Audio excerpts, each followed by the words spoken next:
Sebelumnya saya minta maaf kalau bahasa Indonesia aku kurang. Bagus ya, nggak kurang kan ya?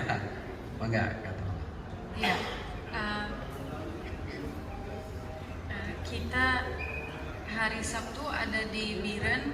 Di situ kita penyaluran bantuan dari donasi dan kita psikososial buat anak-anak di sana dan masak bareng ibu-ibu. Senang, aku senang bisa bantu mereka.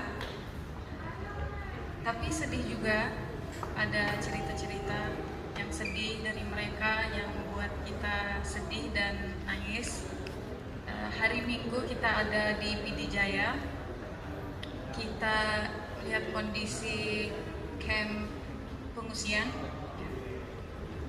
dan kita lihat lumpur, rumah-rumah mereka tertutup lumpur. Aku pun nggak bisa jalan, kalau jalan kakiku masuk.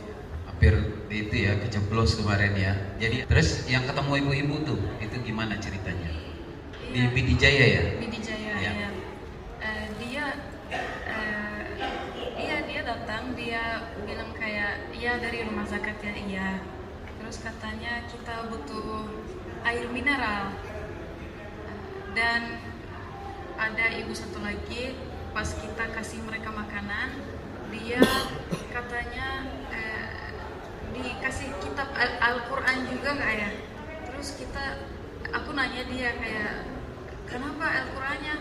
Katanya dihancur Al-Quran mereka di masjid. Aku minta dari ibu zakat. Ya, jadi